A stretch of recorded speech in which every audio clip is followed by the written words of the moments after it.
오늘의 성경 큐티 묵상에서는 아무리 성공해도 행복하지 않은 이유에 대해 생각해 보겠습니다. 여호수아 13장 1절부터 14절까지의 내용을 통해 우리가 진정으로 행복해지기 위해서는 무엇이 필요한지를 살펴보겠습니다. 먼저 여호수아 13장 1절부터 7절에서는 이스라엘이 아직 정복하지 못한 지역에 대해 언급하고 있습니다.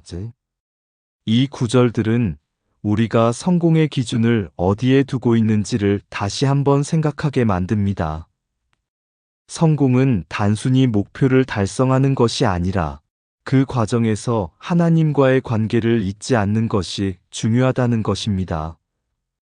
이어서 8절부터 14절에서는 요단 동편의 기업 분배에 대한 내용이 나옵니다. 이스라엘 백성은 하나님께서 주신 땅을 나누며 그 안에서 어떻게 살아가야 하는지를 배우게 됩니다.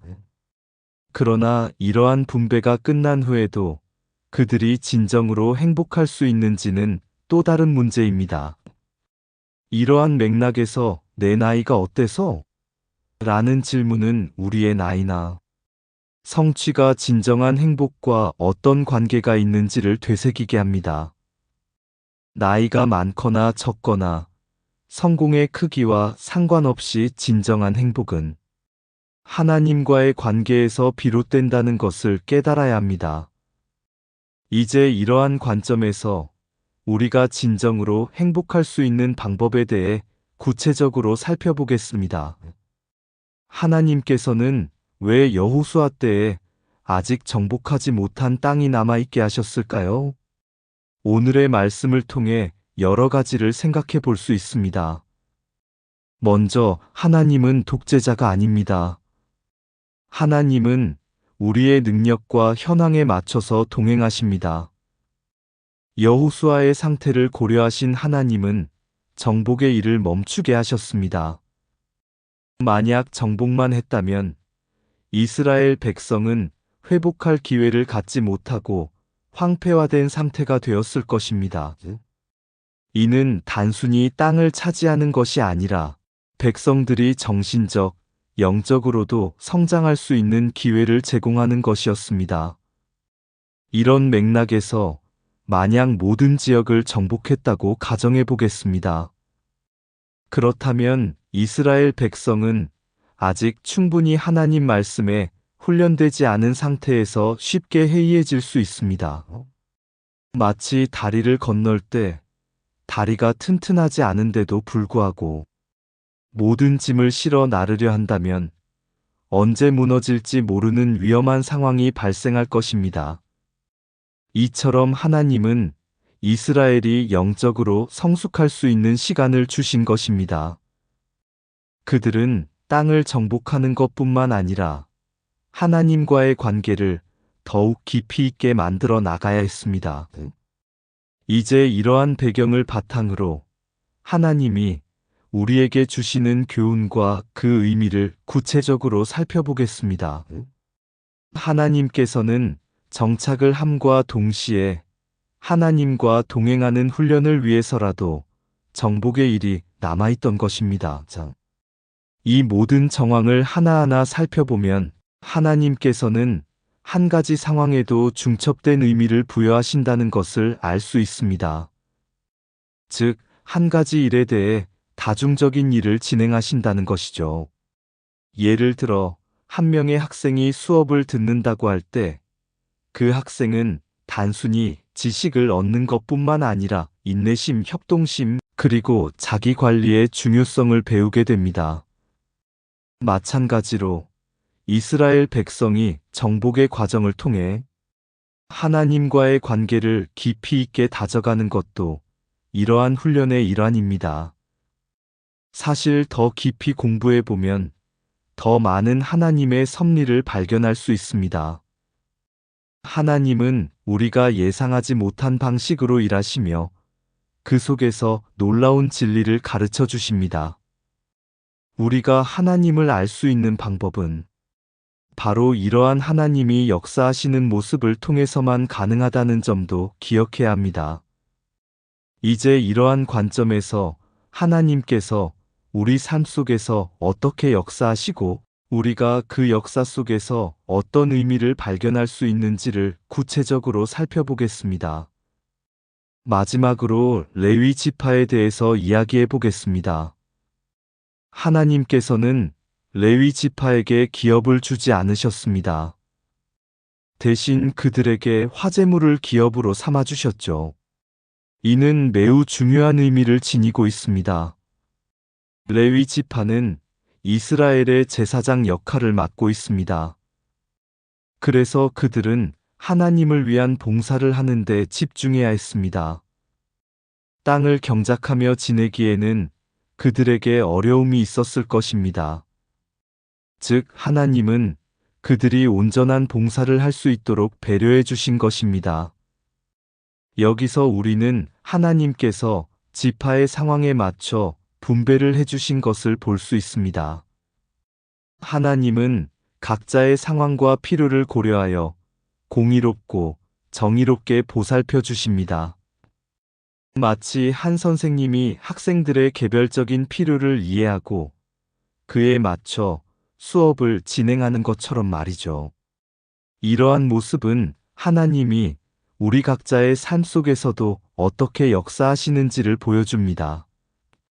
우리는 이러한 하나님의 섭리를 통해 우리의 상황에 맞는 길을 찾아갈 수 있습니다.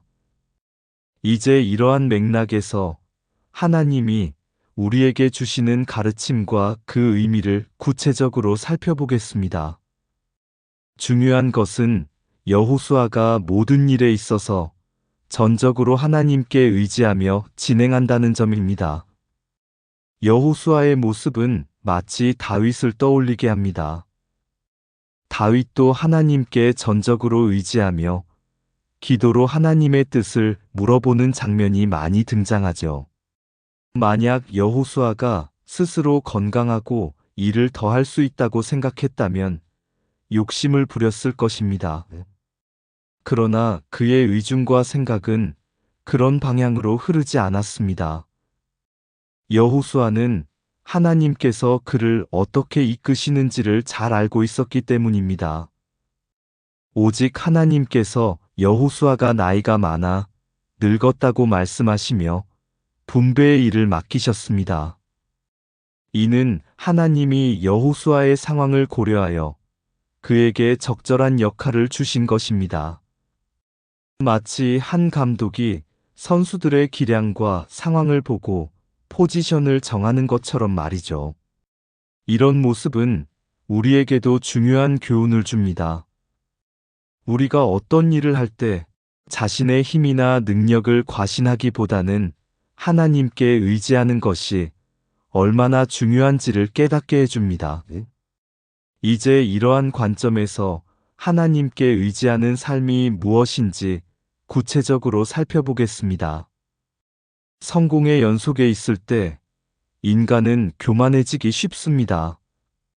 이럴 경우 자신의 상태는 안중에 없고 오직 교만에 의해 행동하게 됩니다. 마치 높은 곳에 서 있는 사람이 아래를 바라보지 않고 자신의 위치만 자랑하는 모습과 같습니다.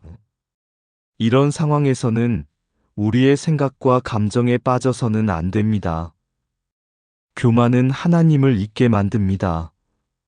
하나님을 잊게 되면 우리는 어리석은 인간의 생각으로 행동하게 됩니다. 심지어 인간들 사이에서 가장 똑똑하다고 여겨지는 사람도 하나님을 잊는 순간 어리석은 선택을 할 수 있습니다. 왜냐하면 하나님의 초월적인 지성에 비하면 우리의 지식은 미미하기 때문입니다. 이러한 교훈은 우리가 성공의 순간에도 겸손함을 잃지 말라는 뜻입니다. 성공이 우리에게 주는 유혹에 넘어가면 우리는 진정한 행복과 의미를 잃게 됩니다. 이제 이러한 교훈을 바탕으로 하나님과의 관계를 어떻게 유지하며 겸손한 삶을 살아갈 수 있는지를 구체적으로 살펴보겠습니다. 인간이 자기 능력만 믿고 일을 한다면 결국 어리석은 결과를 초래하게 됩니다. 아무리 성공을 거두었다고 하더라도 그 안에는 평안과 축복이 없습니다. 진정한 평안과 축복은 오직 하나님을 따르며 일할 때 함께합니다.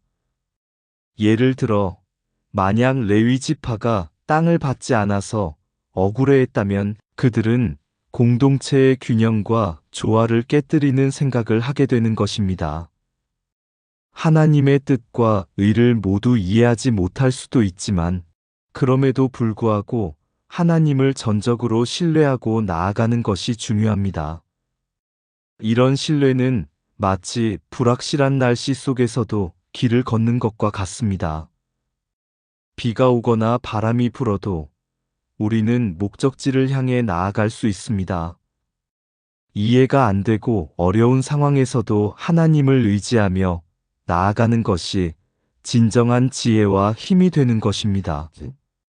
이제 이러한 믿음을 바탕으로 우리가 어떤 상황에서도 하나님을 의지하며 나아갈 수 있는 방법에 대해 구체적으로 살펴보겠습니다. 인간이 자기 능력만 믿고 일을 한다면 결국 어리석은 결과를 초래하게 됩니다.